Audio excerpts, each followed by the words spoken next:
Because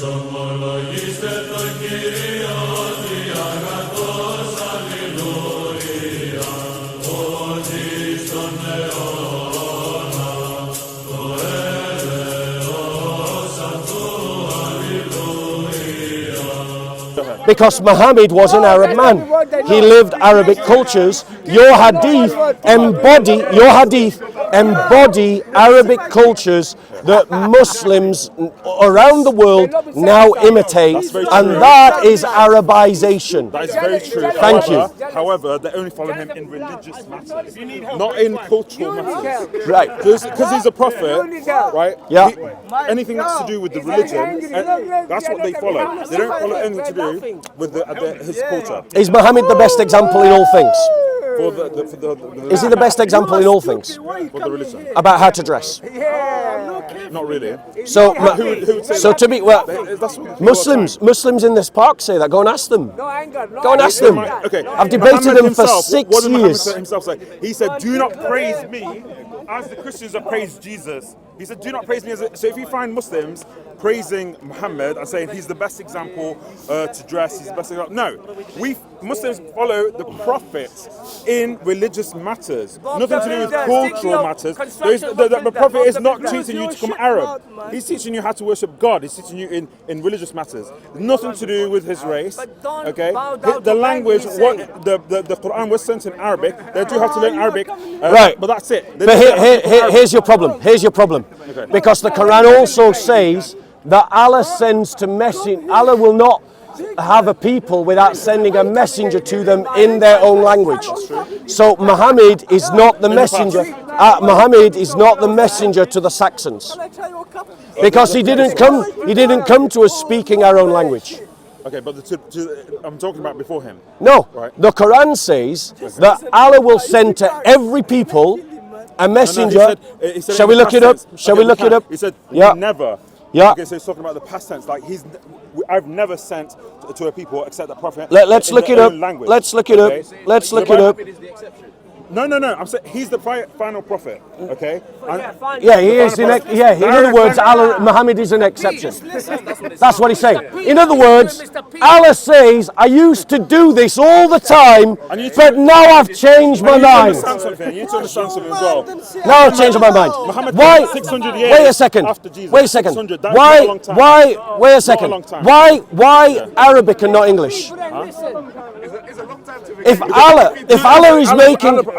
Allah is making an exception.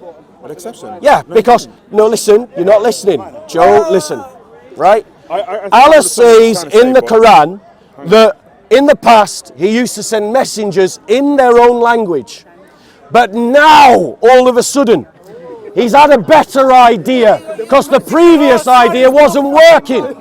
So the better idea is now what I'm going to do is I'm going to send an Arab to speak in Arabic to everybody. Right, so he changed his mind about his methodology of revelation. So my question to you is, why Arabic and not English? Because English is obviously a better language. Why Arabic and not English? Okay. First of all, like I said, this was in the past tense. Okay, so you want to take that Quran ayah and apply it today, but there is no prophet after the messenger. We know that. If there was, they would come out an English prophet. They would, according to that logic. Why Arabic and not English? Because it's not an exception. I'm saying he is the seal of prophet. There can't be a prophet after him. So if you're going to ask, okay, why? Answer my question, bro. Please don't ask him any questions. Answer my question. Why Arabic and not English? Like I said, he's the final. This is okay. What you brought up is about why the past. Arabic we have never sent and a not English language. Okay, this is talking about what he has done in the past. Yeah, we've acknowledged that as the final prophet. Joe, we've acknowledged that. We've acknowledged that, Joe. But why Arabic and not English? Why Arabic? Because he sent an Arab prophet. That's it. That's his choice. But what's so special about Arabic? I know. Yeah. Do I know? Could the Quran be revealed in English? Huh? Could the Quran be revealed in English? If he sent an English prophet, Right. so there's no prophet after Muhammad. So why Arabic and not English? I mean, this is you can say, okay, why an Indian? But why did? But Allah he did. chose an Arab. But He chose why? an Arab. That's it. But he did choose Arabic. No, he chose an Arab, and it came in his language, Right. because he speaks Okay. it. That's it. Okay. Who speaks it? The prophet. Is Right. Yeah. And so do the jinn. And so do the jinn. Is the Quran imitable? What do you mean? It can't be imitated. That no one can make anything like the Quran. They can't make it. Right. Yeah. Is there something unique about Allah's speech that makes it inimitable? You're asking big questions. Like these are quite vague, honestly. So here's where I'm going. Joe, can I ask a question? Because I've been on the defence. You have to appreciate my humanity. I did offer. Yes, go on. Feel free. Ask a question. So I want to go because we've somehow gone right into like the Arabic and stuff like that. Let's go back because I was asking specifically about why you worshiping a Jew. Okay. And I answered that because Jesus is God. Because Jesus, right? But he's a Jew, right? Okay. We're not worshipping because he's Jewish. All right. Jesus We're himself. worshipping him because he's God. Right. Do you acknowledge that answer? To me, he's not God, but I'll acknowledge that that's what you believe. That's what we believe, fine. yeah. Okay, so why then in Matthew 15:27 does Jesus talk to that woman, the Gentile woman? Yes. And she's asking to be healed, or I Yes. think it's her sister. It's her daughter. Daughter, sorry. So she's asking for her daughter to be healed. Her daughter is Yep. sick.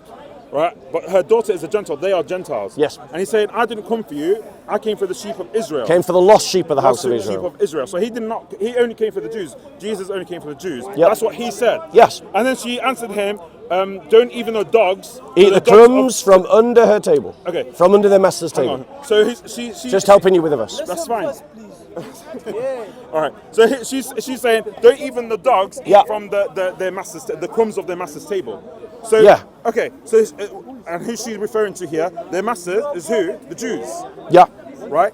So you Christians have to believe that. No, sorry, my apologies. Oh, sorry, you I want to Jews, correct myself. Jews. That is not what Okay. she's referring to. The relationship between masters and dogs.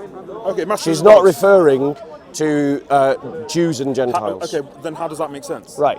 So allow me to make it sense for you. Okay. Right. So the term that Jesus uses in that term is called a diminutive. Do you know what a diminutive is? So sure. Right. A diminutive is when you make something small. Okay. So in Spanish, for example, they use diminutives like chiquita, yeah, which means like little girl, Okay. yeah, or chico. I don't know how to do it, conjugate. A it. diminutive, that's yeah, I understand a diminutive, diminutive, right? And you in it, Diminutive, by the way, is yeah, dog. yeah, Okay, no, but yeah. we have to admit. So that would mean puppy. Yeah, so Gentiles or dogs. Listen, Diminutive wise. are we going to interrupt one another again? Go ahead. Right. make sense. So the term that he uses is what you would use for puppy or a house dog, Yeah. rather than the feral, rodent kind of dogs that were roaming around all over. So just like a pet. Right. Yeah, yeah. So listen. One right? of the family who loved dogs. Right. I'm going to start interrupting you if you keep interrupting me. Right. And this again is going to backfire on you. It's going to backfire because now I'm going to quote Muhammad, and you're going to have to defend Muhammad now. Right. So Jesus does use that, and they are playing on a racial tension, definitely. Yeah. But the fact that the woman comes back to him with a quick fire retort, right, shows that there's banter going off between Jesus and the woman. In the same way that in this park, people play on rivalries to make jokes. I'll give you the best joke of rivalry that I've heard amongst Muslims is when a Sunni and a Shia have a child and they call it a sushi child, right? That is a Muslim joke. It was told to me by a Muslim, right? I heard that joke from a Muslim, right? Right, what they're doing is they're playing on a paradigm of rivalry, but what they're doing is they're humanizing it. They're making it cute. They're using it actually as a way of bringing themselves together. And that's what's happening here. Jesus, yes, there is a racial context in which Jews look down on Gentiles, and yes, Jesus and the woman are playing into that context, but the language that they are using is making it human. In other words, there's no hatred going on here. Now, Now that I've answered why Jesus uses that and talks on that, let's just also point out something. The bit that you missed. In this very text, right, this woman is then held up as an example to everyone who reads it. In other words, the very text that you're accusing of racism is picking a Gentile woman elevated by Jesus and saying that that is an example to follow. That is the very opposite of racism. That's like me saying, that's like me saying that the person that I hate the most, or the group of people that I hate the most, and then saying that actually follow this example of this person. It's the very opposite of racism because it goes against the attitudes, right? Right. It's like if I said to the EDL crowd that Joe here is a good man, you should be more like Joe, right? That's cutting across the prejudice of the EDL to you. Agreed? That's what Jesus is doing. But now you answer me this, right? Muhammad said that Satan looks like a black man. So the worst and most evil being in the whole creation looks black. Muhammad said that you should obey your leader even if he looks like an Ethiopian with the head of a raisin. Now, why would you use that term? Because if you live in hot cultures, hot countries, and you're dehydrated, your skin wrinkles and you get old. And so Muhammad is using a racial term towards black people, black elderly people, because when they get wrinkles, if you had a racist attitude, you might say that their head looks like a raisin. Would you agree that that's racist, brother? Would you agree that that's racist, brother? There you go, two black people think that that's pretty racist. So you tell me, why was your prophet a racist? Okay, can we find the Hadith. Yep. Yeah. Do you know I'll pull it up for you. Yeah. Yeah. Because he didn't know.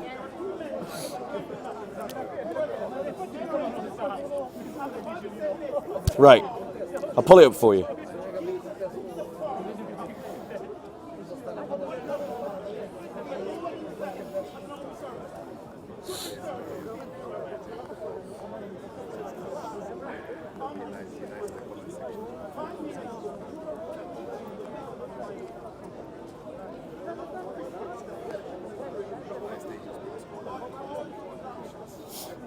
Right. Let me just pull it up.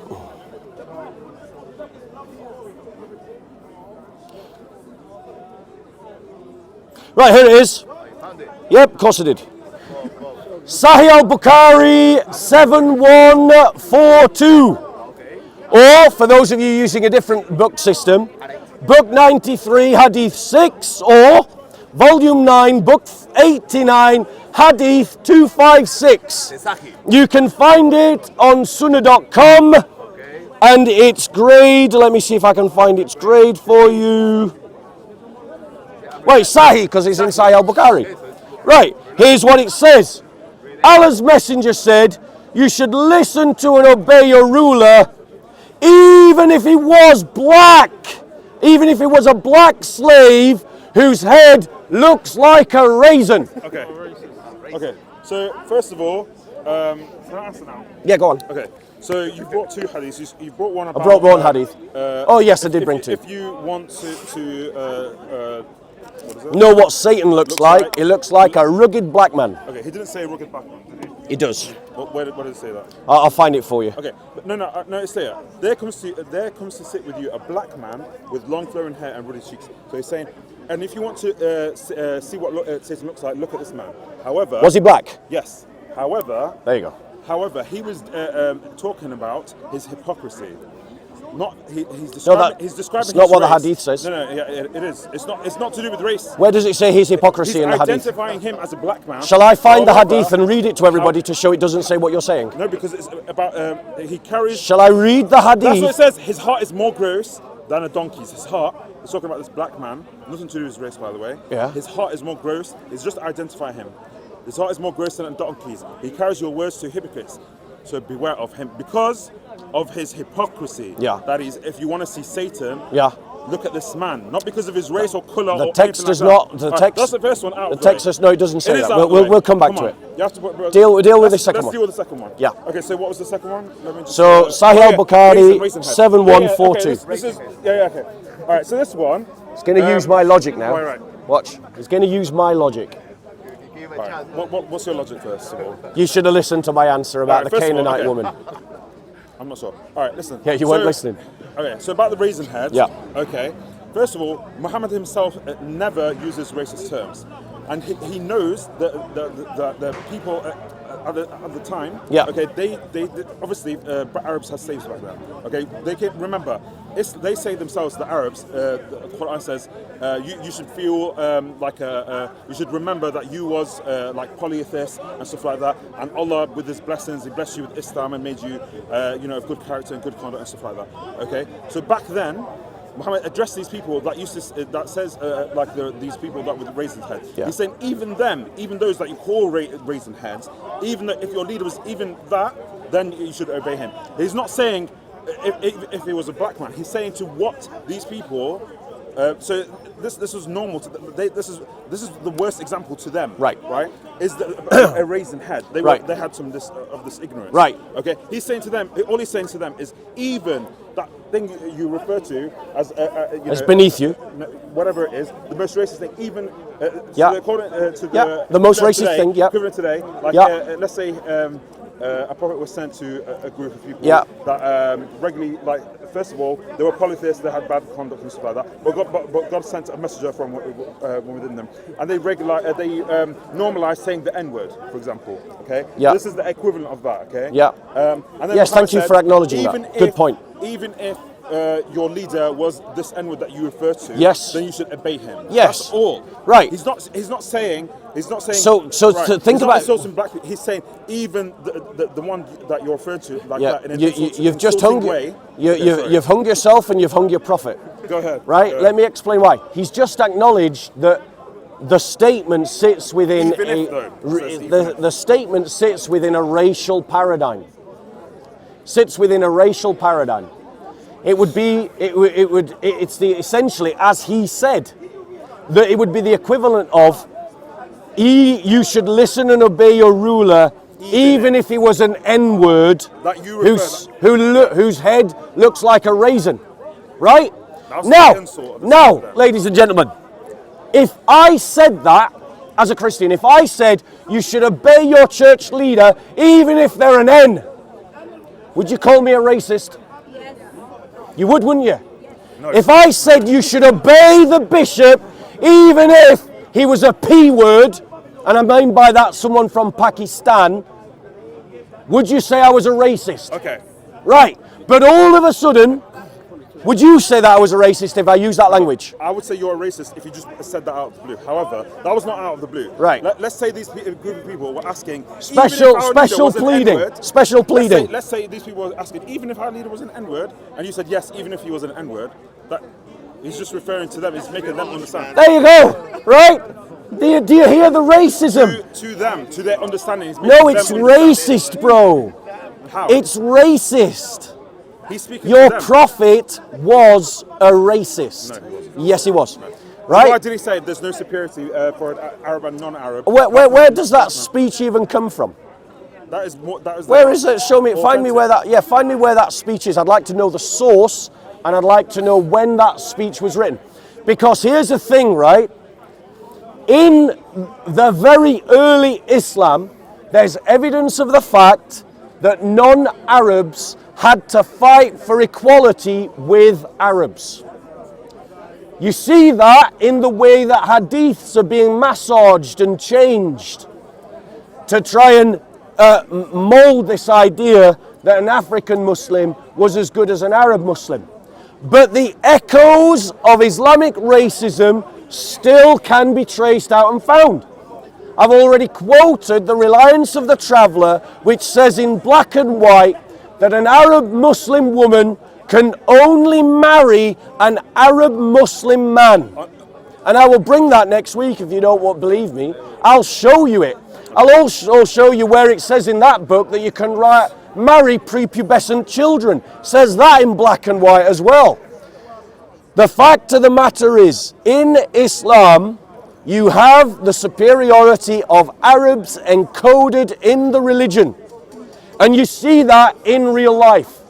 You see that in the fact that African, Asian, Middle Eastern cultures have been destroyed by Islamization, and they have been Arabized by Muslims.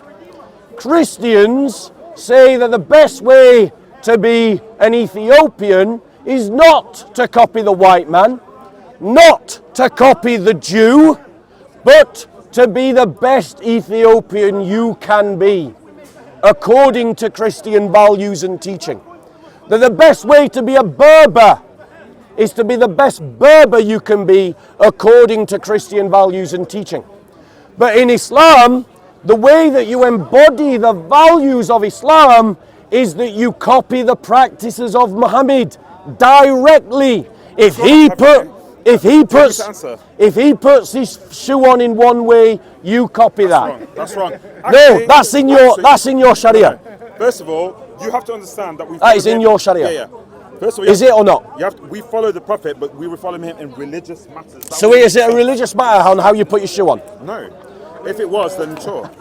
That is literally in your Sharia. That's what scholars debate. This is debates of scholars. Let's say some Christians. Yeah. First of all, these are this is what the Arabs call, these are grey matters. Yeah. Okay? These aren't the clear matters. These are just like the nuances. This is what fiqh means, right? It's just the like the usul and the man, like, okay. So these things are like fine tuning your Islam. So different sects, they argue about these fine-tuning things. Yep. Like, should you put your shoe on this way? Should you put your shoe on that? That doesn't different matter. Madhabs. In the grand scheme of things, that does not matter, okay? They don't bring that up. Because we follow it in religious matters. All these things about fine-tuning, well, it doesn't matter. Even the Protestants and the Catholics and the Orthodox, these all argue it's not just about little things, bro. the Trinity. It's really not little. It's not really not little things. You do fine-tune the Trinity, do you not? Between different sects of Christianity. You do argue about these things, but the broader idea that you all come under is the clear things that the Bible says. But these unclear things, everyone argues about. Every religion has its sects that argues about unclear things. They don't bring them up. It doesn't really matter. Okay, no, it does matter. I don't really think so. No, I'll give you an example. Because even Muslims argue about them. Shall I give you an example of where it matters? So go ahead. Right. But the thing is, I want to ask the question now. You asked the question, and you haven't let me answer it earlier. So wait. Do you want to ask a question, or do you want to carry on trying to answer a question? It's hard to defend everything you're saying if you're just jumping to the next topic. I'm trying to stay within the topic. So you said your topic. You went off to speak about the Arabization for some reason. Because you accused me and Christianity being racist. Yeah. Remember when you did that on camera? Do you remember when you said churches were EDL and that Christians were racist? Do you remember when you did that? First of all, I don't. Okay, so okay. Do you want to take it back? No, because no. Hang on. No. Let me finish. Do you want to take it back? Let me finish. Okay, I asked you. Did you go to church today? You haven't answered that. Yes. You should. Okay, you have. Okay, and you are the church. You don't go to church. I asked you, what did your church teach you today? And then you interrupted me the whole time. Okay, I'm willing to bet that your church did not preach you love, because you did not come here very loving today. Right, shall I prove you wrong? Go ahead. Shall I prove you wrong? Let's see. Shall I prove you wrong? Prove me wrong. Right. What did your church This brother came with me to church today. Okay. In the church were we taught to love one another? One another? There you go. What about others? There you go. Right. So, in the church today, did it not talk about how our witness is seen by other people? There you go. So you got it wrong again. Do you want to take it back? Teach me what you right. Yeah, I'll gladly. Right. So here's what we learned today in church. Right? That as Christians we should embody agape love. Agape love is when you try to you without reservation, you try to help people in need. Right? Without needing anything in return. Right? It's the love that we give to humanity. It's the love that I showed to you when you needed me to project my voice so everyone could hear your answer. Right? It's the love that I showed to you in the fact that when we finish that conversation, I'm going to give you a gift. Right? Love is, that agape love is the love that we give to people in need. And do you know what you need most, Joe? Keep going about what they taught you. Okay, yeah. Okay. So and that love is what is an example and a witness to the world. Really? In other words, the world will know that Jesus came from the Father by the way we Christians love one another. One another? Yes. Not others? No. You keep jumping. Right, since you're jumping in, okay. Since you're jumping in, supposed to love your enemies. Yes, bro, we do. Okay. Right, and I've helped you today, even in this debate. Okay. Right, but here's what love isn't. Right, love is not what Islam Sharia law teaches. Sharia law does not teach that. Sharia law, right? So I'm going to tell you, but if you're going to interrupt, each time you interrupt, each time you interrupt, I'm going to compare to Islam, right? So if you don't want me to compare to Islam, don't interrupt. You asked a question. So that love, right, starts in a covenant amongst Christians, right? And as we love one another, we create the kind of mechanisms by which we can love others. And so our love goes out. It's called the amore odoramus, or the odoramus amore. It's like an order of love. It's like a fountain that builds up and spills out as far as our love can take us. Are you sure that's not delusional white supremacy? Apparently, what I've just said is delusional white supremacy. What love one another? Now, who's the bigot, ladies and gentlemen? Okay. Who's the bigot? Okay. Yeah? Who's the racist? Who's the religious bigot in this conversation? Because I criticize Islam. Okay. Sharia law is a terrible idea. Muhammad was a terrible example. But I didn't criticize Muslims. He criticized Christians. He didn't and he tried to criticize Christianity. And that's the difference between Islam and Christianity. Okay. Is that I can love Muslims, but he says that me talking about my faith is white supremacy. I've got a question then about your what your religion teaches. Why do you need your religion to teach you love? Originally, however, the messengers were sent to teach fear of God. They weren't sent to teach love of God and all this. Okay, that goes against your doctrine because you don't believe that. You don't know what our doctrine is. Okay, okay. You don't know what our doctrine is. Okay, if you go to any other culture, apart from like this white culture, white Christian culture here, this white culture. If you go to Japan, you mean this liberal progressive culture? If you go to non-Christian countries, they bow to you. They're very respectful. They didn't need Christianity to teach them that, did they? Did they need Christianity? Okay, the reason your churches have to teach you love is because of how savage you were in the past. Right. You were conquerors. You were, what do they call them? Yeah. What do they call them? Huh? All right. This is why you have to teach them. Shall I? No. When you're ready, I'm going to embarrass you again. That's fine. No. I'm going to embarrass you again. Originally, the prophets and messengers were sent to teach fear of God, because go on, what's your question? Fear is what prevents people from doing evil things. What's your question? Fear of God. If you're God-fearing, you won't do evil things. You won't need love. You won't need this love. That hasn't worked for Islam, has it? Okay. That hasn't worked for Sharia law. Sharia law imposes fear. You do not need and all across the Muslim world there is corruption. You don't need to do anything, right? Because you're not going to hurt anyone anyway, because you're in fear of God. Okay? So what's your question? If you go around teaching fear of God, right, it's a superior teaching to love. Right, let me reply. Superior. Let me reply. You do not have to love each other. Okay? Let me reply. You just have to fear God. Let me reply. That's the original teaching. Let me reply. No, we don't need to love. Oh, are we done? Love is a very silly thing that was made up. Okay, and your religion. Joe, are you ready? By the way, are you ready, Joe? The Bible came 200 years after Jesus. Are you ready, Joe? In a language. Joe, are you ready? To do with Hebrew, Greek. Are you ready, Joe? Right, and what? Okay, are you ready, Joe? What did the Greeks? Joe, are you ready? Did I speak over you? Yes, you did. Okay, you interrupted me. What do you say? You literally interrupted me. You said you're going to when I was trying to. Yeah, I'm going to. Whenever I. And I'm now going to criticize Islam. You're interrupting to me. Okay. Yeah, but when you do it, it's okay. Did you interrupt me? Me. Did you? Yeah, but you interrupted me, Joe. You asked a question, and when I was giving an answer, you interrupted me, and now you're upset that I'm asking you a question. So now I'm going to answer your question.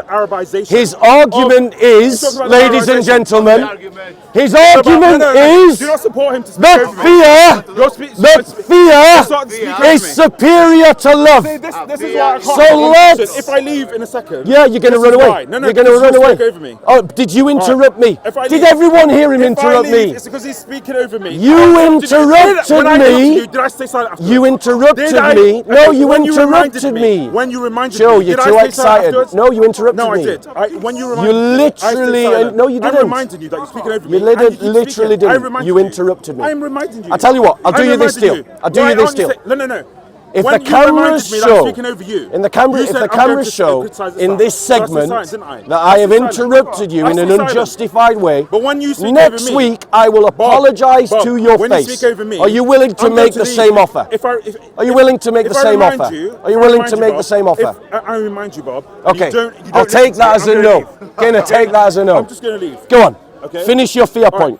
So what I'm trying to say is you were speaking about the Arabization of the Quran and stuff in Arabic. Okay, first of all, your Bible had nothing to do with Greek, nothing. Okay, it was written in Greek. Okay, I don't know. I'm going to make up a word here because I don't have the equivalent word for it. But Greekization, if that's a word, it became Greek, and they started putting words saying first the Jew, then the Greek. Where did that come from? When has Jesus ever come to the Greek people or the Jews? They refer to the outsiders as Gentiles. Like the Roman centurion. Are the Greeks Gentiles? Are they outsiders? Yes. Like the Canaanite woman. So why is your book written in the language of a Gentile, of the language of the dogs? Do you want me to reply that? Do you want me to reply? Do you want me to reply? To that Canaanite woman, right? He referred to her as a dog, right? You said, okay, so this is I can't remember the word. Diminutive. Diminutive, right? This is a diminutive, right? It is. That's fine. That's in fine. the Greek. Then why is your Bible written in the language of these people? Do you want me to answer that question? Okay. He came to the Jews, right? Shall I answer that question? He spoke Hebrew. He spoke Hebrew. Didn't he? He spoke Aramaic. So, okay, Aramaic and Hebrew. And Greek. Okay, sure. But this is the gospel was preached in Hebrew. Was preached to the Jews because he came to the Jews. What's your point, bro? You're just rambling. The point is... You're just rambling. The point is, if you look at your text, you can tell it's made up. Because the Greeks started self-inserting. Right. Why it was written entirely in Greek. Why are they so your point, though? Why, you have to question that. Written entirely are you not in allowed, Greek? as Christians, to question your own religion? We are, as Muslims, allowed to question our Quran. No, that's the Quran. No, yes, the Quran says exactly the opposite. Okay, let's the Quran says exactly the opposite. The Quran says it is not right for a Muslim to question when a matter has been settled by Allah and Muhammad. That's shirk, by the way. That's shirk. I'm going to answer your other points first. So firstly, it's a bit cheap for him to say, why is the New Testament written in Greek when Jesus spoke Aramaic? Oh, well, I'll just reverse that. Why is the Quran quoting Jesus in Arabic when Jesus spoke Aramaic? Why is that a criticism of the Bible and not of the Quran? Moses didn't speak Arabic. Jesus didn't speak Arabic. John the Baptist didn't speak Arabic. Jonah didn't speak Arabic. The fact of the matter is, this argument backfires on Muslims. Because if they're saying you shouldn't trust the Bible because it's written in Greek and the prophets spoke other languages, then they should reject the Quran because those same prophets didn't speak Arabic either. Furthermore, he keeps trying to say that you Christians are not allowed to question your religion. I challenge him to find me a single verse where it says you should not question. But, ladies and gentlemen, I'll show him the passage in the Bible that says, work out your salvation with fear and trembling. That means that you have to think about it. But in the Quran, it says that when a matter is decided by Allah and Muhammad, it is not proper for a Muslim to question. So actually his argument has just backfired on Islam entirely. And yes, we will go and find that verse. But finally, ladies and gentlemen, Jesus did speak Greek. We know he spoke Greek because he had a conversation with Pontius Pilate. He had a conversation with a Roman centurion. He had a conversation with a Canaanite woman. And these people also spoke Greek. Jesus was raised in Nazareth. Nazareth is 4 miles away from a city that was being built at the time of Jesus by the Romans for the Greek-speaking population. Do you not think that a carpenter and a carpenter's son to find work would travel 4 miles to a city that's under construction, and that to get work they would have spoke Greek? Jesus spoke Aramaic, Hebrew and Greek, as nearly everybody did in those times. Revelation, though, when he came to the Jews, so his revelation, the gospel came in Hebrew, okay? No, it didn't. Yes, it did. No, it came in Aramaic. All right, let's speak about the free will of faith in both religions, right? Right. So I'm bringing Surah 18:29, which says, whoever wishes may believe, and whoever wishes may disbelieve, okay? Which emphasizes free will, okay? And any Muslim can question their faith. They can question the Quran. In your religion, what happens to someone who leaves their faith? It says you should bring them out and should kill them. No, it doesn't say that. All right, go ahead. Right. So my religion, just to help you, Joe, my religion, just to help you, is Christianity. It's not Judaism, and this isn't a debate where it's Islam versus the Bible. That isn't the debate that's happening here. What's the debate? This is the debate between Islam and Christianity. And Christianity interprets the Bible through covenantal systems. And so, using that logic, just quoting a verse from the Old Testament doesn't mean that a Christian follows it. There's a bit of education for you. Right? Not all sects would agree with you of Christianity. But it's a bit cheap that you should make that criticism. Okay, let's see. Because in Islam, any Muslim who wants to become a Christian, according to Islamic teachings, should be killed. Okay. And that is agreed upon across all 4 madhabs of the Sunnis. Okay. In other words, he's trying to criticize Christianity based on his misunderstanding, but it's backfired. Because if he's saying that that is wrong, he should reject Islam that teaches apostasy laws. Okay. Wait, I'm going to reply. Right, I'll be very quick. He said that in Islam they can question things, but in Christianity you can't, and he never quoted a verse. 100%. I'm going to quote a verse of the Quran. It is not fitting for a believer, man or woman, when a matter has been decided by Allah, and, everybody say, and, a bit louder guys, come on, for theatre's sake, and his messenger,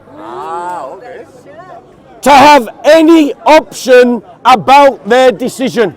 In other words, you can't question the decision of Allah and his messenger. Now let me ask you a question. What is shirk? Okay, you're not going to allow me to answer all the You can. made. You can answer all the points, but then answer what shirk is. Okay, shirk is association partners with Allah. Okay, so any other partner with him. Okay, go ahead. Right. So are Muhammad and Allah partners in this decision? No. Why not? Because Allah sends messengers, okay, to communicate His will and whatever. So it's the will of Allah that Muhammad is obeying, and we have to obey His messenger. That's it. Great. What was the decision that was being made here? What was the decision? Any decisions? No. Of God? No. What was the decision made in this verse? What verse? Let me tell you. The decision that was being made was that Muhammad wanted to marry his first cousin. Now, did Muhammad freely enter into that choice to marry his first cousin? What ayah? Ayah 33, sorry, Surah 33, Ayah 36 and 37. It's fine now. Yeah? It's talking about Muhammad's marriage to his first cousin, whom, by the way, was already married to his adopted son. So, Muhammad wanted to marry the wife of his adopted son. Okay, let's not talk about obviously the... No, let's talk about it. In the Bible. Let's talk about it. Let me answer this question. Did Muhammad... You want to talk about incest in the Bible? Did Muhammad... You're not even listening to the question. Did Muhammad have a free choice about who he married? I'm not sure what you're referring to. It's a very simple question. Did Muhammad have a free choice about wanting to marry his first cousin? I'm not really sure. You're not sure. You're not sure. I'm not sure what you're referring to. Exactly. Is anyone else unsure about what I'm referring to? Why is only he unsure? Because I need. You have to help me with. I'll do it really slowly. I'll do it really slowly. First of all, let me ask.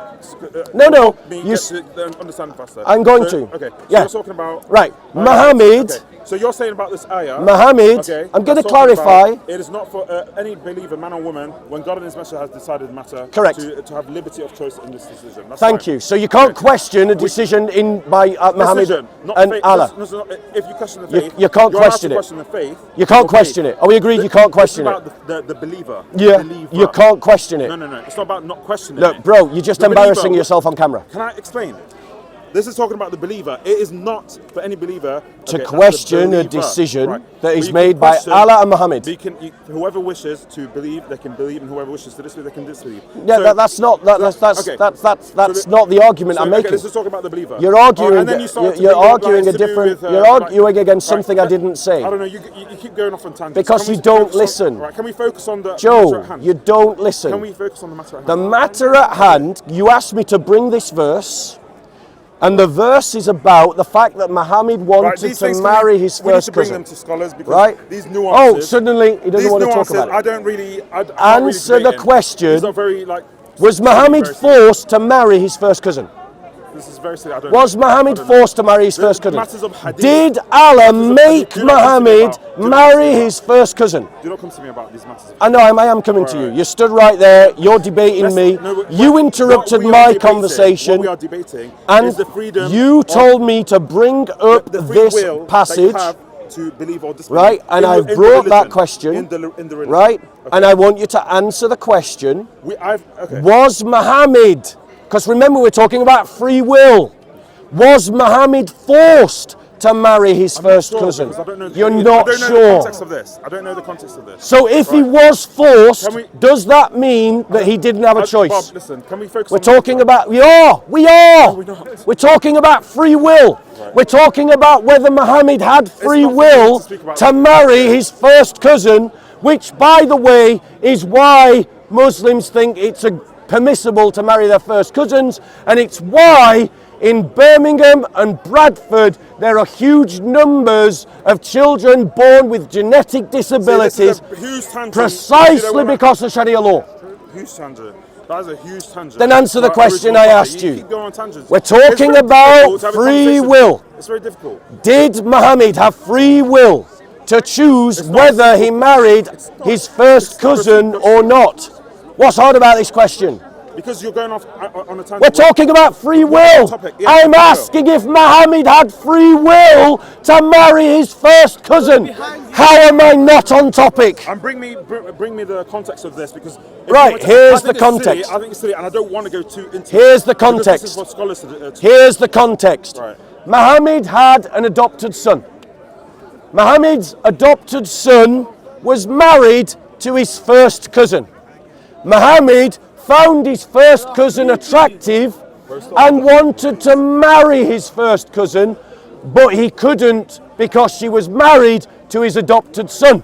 And then Allah, the mighty sock puppet God, came down from heaven and said adoption doesn't exist, which is why Muslims don't practice adoption.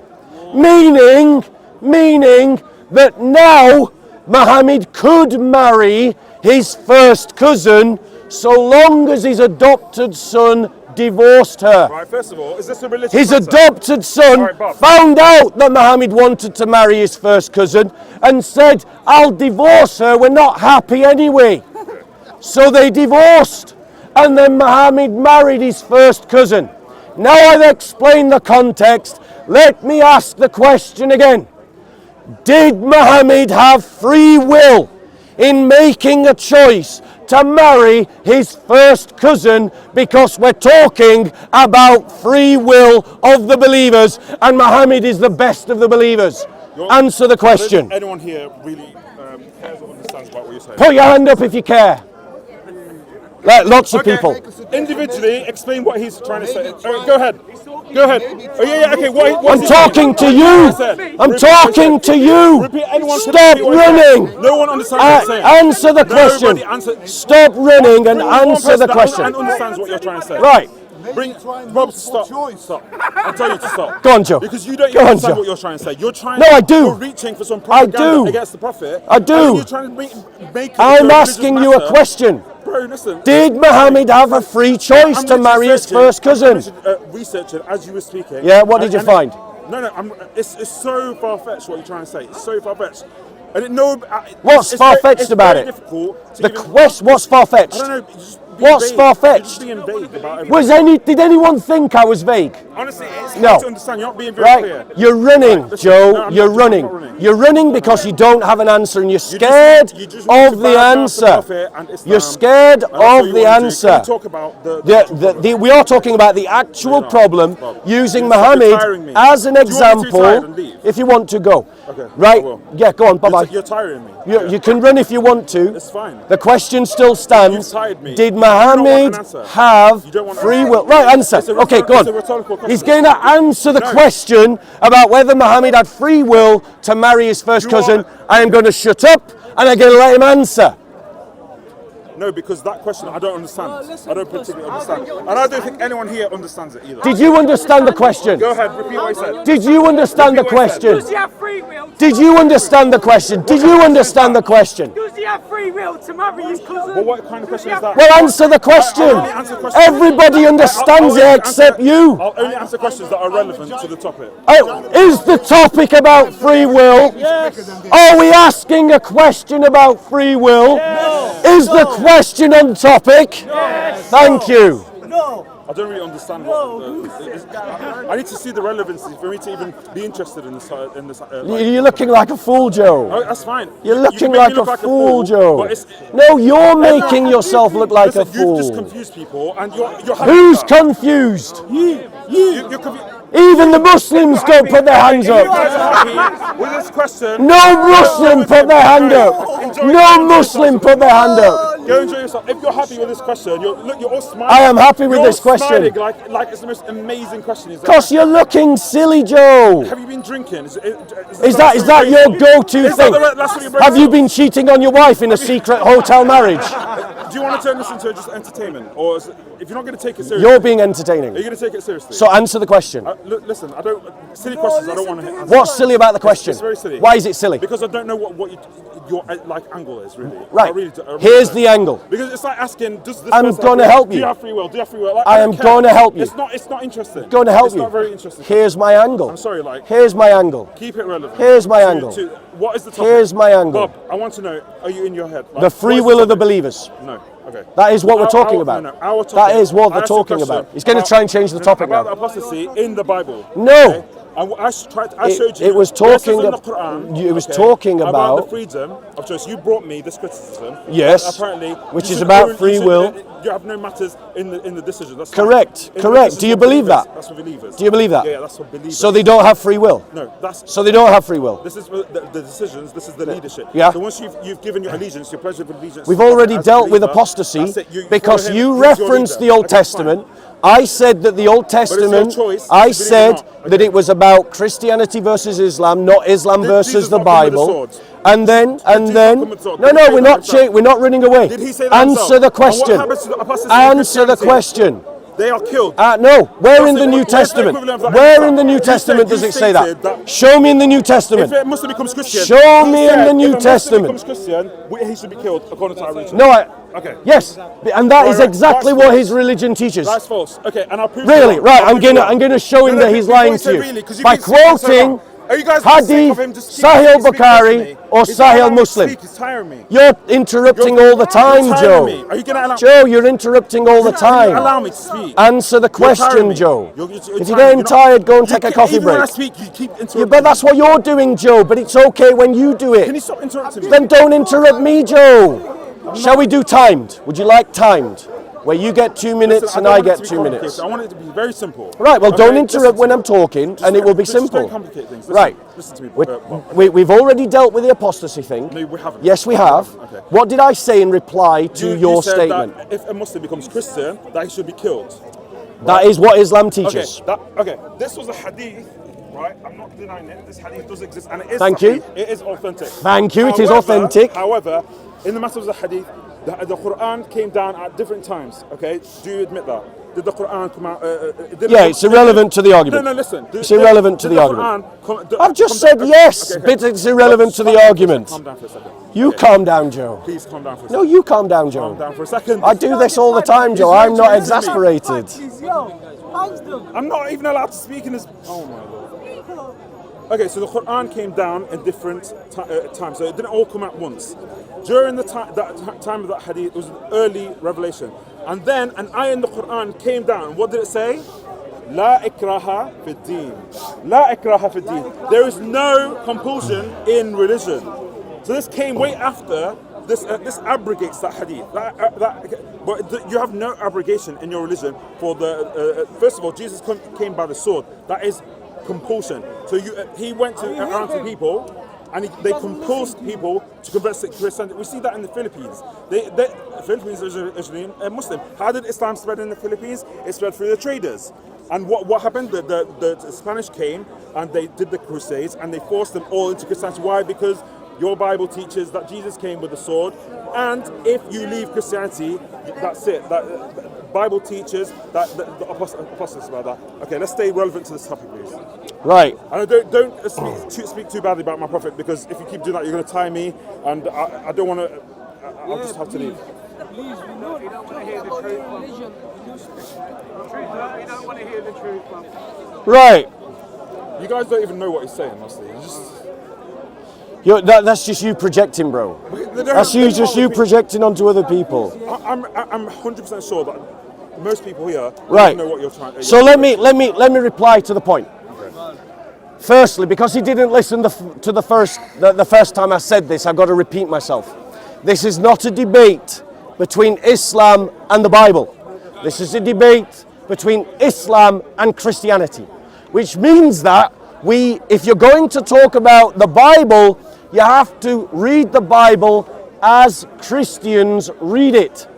So his reference to the Old Testament Mosaic apostasy laws are irrelevant to the debate, because Christians do not affirm that. We do not say that that is a prescription of what we should do in the present. We say that is a description of what God did in the past. Very convenient. Now, notice he's interrupting, but he said don't interrupt. Yeah. Now he's interrupting. Notice he's interrupting. Right. But, ladies and gentlemen, in all four of those filthy madhabs, Filthy. those disgusting madhabs leave. that talk about Sharia law, Delved into insults. every single one of them teaches apostasy. Every single one of them teaches that a Muslim who wants to become a Christian should be killed, ladies and gentlemen. Is this the reason why so many And, convert to Christianity? and, ladies and gentlemen, in Sahih al-Bukhari and Sahih al-Muslim, it states in black and white that a Muslim can be killed for one of three reasons. One, that they kill another Muslim without cause. Two, that they commit adultery, and 3, that they leave the religion of Islam. That is in their hadiths, and every one of those disgusting madhabs teach that. And even today, in a number of Muslim countries, like Saudi Arabia, like Iran, like Afghanistan, like Syria, if you leave Islam, you can be killed. Now, the Muslim Joe basically asserted the Quran over Islamic tradition.